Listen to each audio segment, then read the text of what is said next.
नमस्कार दोस्तों, विद्यादीप में आपका स्वागत है।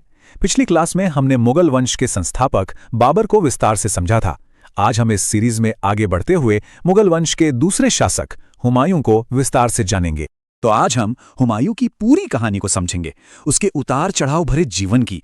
हम देखेंगे कि कैसे एक बादशाह जिसे अपने पिता से एक बहुत बड़ा साम्राज्य विरासत में मिला, उसे खो देता है। हम उसके शुरुआती शासन को जानेंगे, फिर ये देखेंगे कि उसके सामने क्या क्या चुनौतियां आईं और कैसे शेर शाह सूरी के साथ उसका वो निर्णायक संघर्ष हुआ। फिर हम उसके 15 साल के लंबे निर्वासन की कहानी को समझेंगे और ये भी देखेंगे कि कैसे उसने हार नहीं मानी और आखिर में अपनी सत्ता वापस हासिल की। और अंत में हम उसकी विरासत और उसके आखिरी दिनों पर भी बात करेंगे।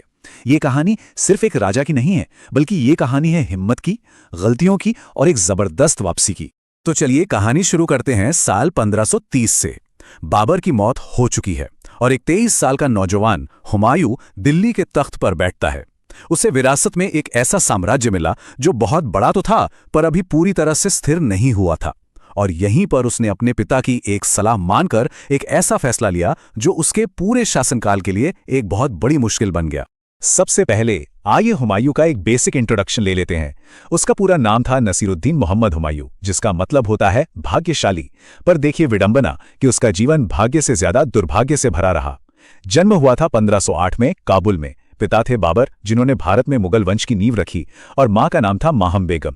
अब यहां सबसे दिलचस्प बात है उसका शासनकाल। वो अकेला ऐसा मुगल बादशाह है जिसने 2 अलग-अलग हिस्सों में राज किया। पहली बार 1530 से 1540 तक, और फिर 15 साल के लंबे वनवास के बाद वो 1555 में वापस आया और 1556 तक ही शासन कर पाया। ये जो 2 हिस्सों में बटा हुआ शासन है ना, यही उसके जीवन के पूरे संघर्ष को दिखा देता है। तो देखिए, गद्दी पर बैठते ही हुमायूं ने जो सबसे पहला बड़ा कदम उठाया, वही उसकी सबसे बड़ी स्ट्रेटेजिक मिस्टेक साबित हुई। हुआ ये कि उसने अपने पिता बाबर की वसीयत का सम्मान करते हुए पूरे साम्राज्य को अपने भाइयों में बांट दिया। कामरान मिर्जा, जो कि सबसे ज्यादा महत्वाकांक्षी था, उसे काबुल और कंधार जैसे बेहद जरूरी और स्ट्रेटेजिक इलाके मिले। अस्करी को संभल और हिंदाल को मेवात का इलाका दिया गया। यहां तक कि उसने अपने चचेरे भाई सुलेमान मिर्जा को भी बदख्शां का क्षेत्र दे दिया। ये उदारता असल में एक बहुत बड़ी राजनीतिक भूल थी। काबुल और कंधार हाथ से जाने का सीधा मतलब था कि मुगलों का मध्य एशिया से संपर्क और सेना के लिए जो बेहतरीन घोड़े आते थे, उसका रास्ता कट गया। इस बंटवारे ने एक तरफ दिल्ली में हुमायूं की सत्ता को कमजोर कर दिया और दूसरी तरफ उसके भाइयों को इतना ताकतवर बना दिया कि वो आगे चलकर उसी के खिलाफ खड़े हो गए।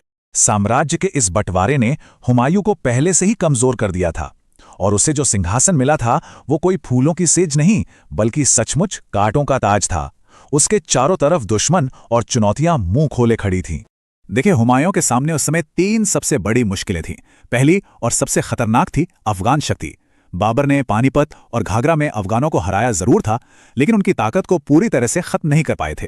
महमूद लोदी जैसे अफगान नेता सही मौके की तलाश में थे कि कब दिल्ली पर फिर से कब्जा किया जाए, और इन्हीं में से एक था शेर खां, जो उस समय बिहार में चुपचाप अपनी ताकत बढ़ा रहा था और आगे चलकर हुमायूं का सबसे बड़ा दुश्मन बना। दूसरी समस्या थी खाली शाही खजाना। बाबर ने जो भी धन दौलत जीती थी, उसे अपने सरदारों और सैनिकों में बड़ी दरियादिली से बांट दिया था। नतीजा ये हुआ कि हुमायूं के पास एक बड़ी और मजबूत सेना खड़ी करने के लिए पैसा ही नहीं था। और तीसरी और शायद सबसे तकलीफदेह समस्या थे उसके अपने सगे भाई, जिन्हें उसने इतनी उदारता से साम्राज्य के हिस्से दिए थे, वही जरूरत के समय उसकी मदद करने के बजाय उसके खिलाफ साजिशें रच रहे थे। अपनी सत्ता को मजबूत करने के लिए हुमायूं ने 1531 में अपना पहला मिलिट्री कैंपेन शुरू किया। निशाना था बुंदेलखंड का शक्तिशाली कालिंजर का किला। उसने राजा प्रताप रुद्रदेव के किले को घेर तो लिया, लेकिन ये घेराबंदी बहुत लंबी खिंच गई। इसी बीच उसे खबर मिली कि पूर्व में अफगान फिर से सर उठा रहे हैं। अब यहां हुमायूं ने दूर की सोचने के बजाय एक अधूरा काम किया। उसने राजा से कुछ पैसा वैसा लेकर संधि कर ली और घेरा उठा लिया। ये उसकी एक और भूल थी। इससे उसकी छवि एक ऐसे शासक की बनी जो कोई भी काम निर्णायक रूप से पूरा नहीं कर पाता। खैर, कालिंजर से लौटने के बाद हुमायूं ने अपना पूरा ध्यान अफगानों पर लगाया। 1532 में दोहरिया नाम की जगह पर उसने महमूद लोदी की सेना को हराकर एक अच्छी जीत हासिल की, लेकिन असली परीक्षा अभी बाकी थी। इसी साल उसने बिहार में शेर खां के कब्जे वाले चुनार के बेहद मजबूत किले को घेर लिया। इस किले को पूर्वी भारत का दरवाजा माना जाता था। 4 महीने की घेराबंदी चली, पर हुमायूं किला जीत नहीं पाया। आखिरकार उसने शेर खां के साथ एक समझौता कर लिया। उसने शेर खां को किला रखने दिया और बदले में उसके बेटे को एक छोटी सी टुकड़ी के साथ मुगल सेवा में ले लिया। ये हुमायूं की एक और बहुत बड़ी भूल थी। उसने शेर खां की बढ़ती ताकत को बहुत हल्के में लिया और उसे और मजबूत होने का पूरा समय दे दिया। और बस यहीं से हुमायूं के जीवन का वो अध्याय शुरू होता है जो उसके साम्राज्य के पतन का कारण बना।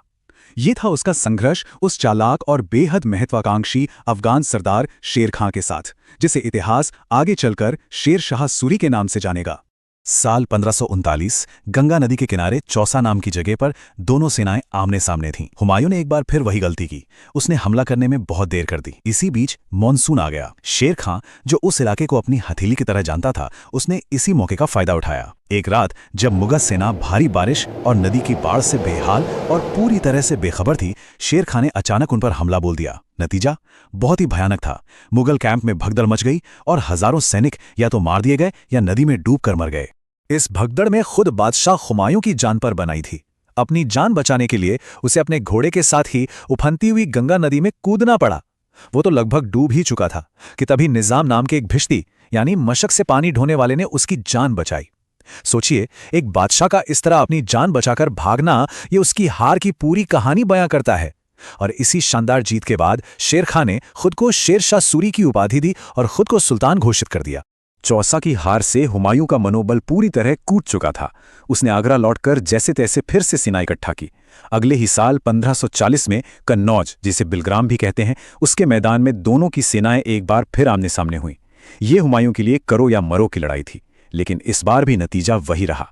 शेर शाह की बेहतरीन रणनीति के आगे मुगल सेना टिक ही नहीं पाई और कहा जाता है कि बिना ठीक से लड़े ही मैदान छोड़कर भाग गई। ये हार चौसा से भी ज्यादा शर्मनाक और आखिरी साबित हुई। इसी हार ने हुमायूं के भाग्य पर अंतिम मोहर लगा दी। तो कन्नौज के युद्ध का परिणाम भारत के इतिहास के लिए बहुत बड़ा था। हुमायूं के लिए तो ये सब कुछ खत्म होने जैसा था। उसका ताज, उसका तख्त, उसका साम्राज्य, सब कुछ छिन गया। अब वो भारत में एक भगोड़ा था जिसे दर दर की ठोकरें खाने के लिए मजबूर होना पड़ा। और दूसरी तरफ शेर शाह सूरी ने दिल्ली और आगरा पर कब्जा कर लिया और भारत में दूसरे अफगान साम्राज्य यानी सूरी वंश की स्थापना की। भारत की सत्ता अब मुगलों के हाथ से निकलकर एक नए ताकतवर शासक के हाथ में थी। अब हुमायूं के लिए भटकने और निर्वासन का एक लंबा दौर शुरू हुआ, जो पूरे 15 साल तक चला। लेकिन यह सिर्फ भटकने का समय नहीं था, ये उसकी अंतिम वापसी के लिए तैयारी और हिम्मत जुटाने का भी समय था। हुमायूं के निर्वासन के ये 15 साल बहुत मुश्किलों से भरे थे, लेकिन इसी दौरान कुछ ऐसी घटनाएं हुई जिन्होंने आने वाले कल की नींव रखी। 1541 में भटकते हुए उसने सिंध में हमीदा बानो बेगम से शादी की। अगले ही साल 1542 में जब वो अमरकोट के एक राजपूत राजा के यहां पनाह लिए हुए था, वहीं उसके बेटे जलालुद्दीन का जन्म हुआ, जो आगे चलकर अकबर महान के नाम से मशहूर हुआ। मदद के लिए दर दर भटकने के बाद आखिरकार उसे पड़ोसी देश ईरान के सफवी शाह ने शरण दी और यही उसके लिए एक टर्निंग पॉइंट साबित हुआ। 1545 में ईरानी शाह की फौजी मदद से हुमायूं ने अपने भाइयों कामरान और अस्करी को हराकर काबुल और कांधार पर फिर से कब्जा कर लिया। सोचिए, 15 साल बाद पहली बार उसके पास सत्ता का एक ठिकाना था जहां से वो भारत वापस आने की योजना बना सकता था। अब देखिए किस्मत कैसे पलटती है। इस बीच भारत में एक बड़ा राजनीतिक बदलाव हुआ। 1545 में शेर शाह सूरी की एक दुर्घटना में मौत हो गई। उसके जो उत्तराधिकारी थे वो उतने काबिल नहीं थे और सूरी साम्राज्य आपसी झगड़ों की वजह से कमजोर होने लगा। काबुल में बैठा हुमायूं बस इसी सही मौके का इंतजार कर रहा था। उसने देख लिया था कि अब दिल्ली का सिंहासन एक बार फिर उसकी पहुंच में आ सकता है। 1555 में हुमायूं अपनी सेना लेकर भारत की ओर बढ़ चला। उसकी वापसी 2 बड़ी लड़ाइयों से मुमकिन हुई। पहली थी मछीवाड़ा की लड़ाई, जहां उसने अफगानों को हराया, लेकिन असली और आखिरी मुकाबला सरहिंद में हुआ। यहां उसका सामना सिकंदर शाह सूर की सेना से था। इस लड़ाई में मुगलों ने एक ऐसी जबरदस्त जीत हासिल की जिसने सूरी साम्राज्य की कमर ही तोड़ दी। इस जीत के बाद दिल्ली के रास्ते में अब कोई रुकावट नहीं बची थी और इस तरह 15 साल तक दर दर भटकने के बाद जुलाई 1555 में हुमायूं ने एक बार फिर दिल्ली के सिंहासन पर अपना अधिकार जमा। हुमायूं ने अपना खोया हुआ साम्राज्य तो वापस पा लिया, लेकिन वो इसका सुख ज्यादा समय तक नहीं भोग सका। उसका अंत भी उतना ही अचानक और अप्रत्याशित था जितना कि उसके जीवन की कई घटनाएं थीं। लेकिन देखिए, किस्मत को शायद कुछ और ही मंजूर था। हुमायूं अपनी खोई हुई सत्ता का सुख ज्यादा दिन नहीं देख पाया। दिल्ली वापस आने के महज 1 साल के अंदर 1556 में एक बहुत ही मामूली से हादसे में उसकी मौत हो गई। हुआ ये कि वो दिल्ली में अपने बनाए किले दीन पना की लाइब्रेरी की सीढ़ियों से उतर रहा था, तभी अजान की आवाज सुनाई दी। वो वहीं बैठने लगा और संतुलन बिगड़ने से गिर पड़ा। सिर में जो चोट लगी वही उसकी मौत का कारण बनी। इतिहासकार लेन पूल का ये जो प्रसिद्ध कथन है, ये हुमायूं के पूरे जीवन का सार है कि वो जिंदगी भर लड़खड़ाता रहा और आखिर में लड़खड़ाते हुए ही इस दुनिया से चला गया। चलिए अब कुछ और रोचक बातें जान लेते हैं हुमायूं के बारे में, जो परीक्षाओं में अक्सर पूछी जाती हैं। उसके जीवन के बारे में जो सबसे भरोसेमंद जानकारी हमें मिलती है वो उसकी सौतेली बहन गुलबदन बेगम की लिखी किताब हुमायूं नामा से मिलती है। हुमायूं ज्योतिष में बहुत गहरा विश्वास रखता था, इतना ज्यादा कि वो हफ्ते के 7 दिन उस दिन के ग्रह के हिसाब से 7 अलग अलग रंग के कपड़े पहनता था। और उसकी मौत के बाद उसकी पत्नी ने दिल्ली में एक शानदार मकबरा बनवाया, जिसे आज हम हुमायूं के मकबरे के नाम से जानते हैं। ये मकबरा मुगल आर्किटेक्चर का एक बेहतरीन नमूना है और इसी ने आगे चलकर ताजमहल के डिजाइन के लिए प्रेरणा का काम किया। तो कुल मिलाकर हुमायूं की कहानी हमें क्या सिखाती है? ये कहानी है गलतियों की, हार की और 15 साल के लंबे संघर्ष की। लेकिन ये कहानी अटूट हिम्मत और एक शानदार वापसी की भी है। उसने भले ही जिंदगी भर ठोकरें खाई, लेकिन उसने वो जमीन तैयार कर दी जिस पर उसका बेटा अकबर एक महान मुगल साम्राज्य की मजबूत इमारत खड़ी कर सका। इसी प्रकार की उपयोगी वीडियो देखने के लिए जुड़े रहिए विद्यादीप के साथ।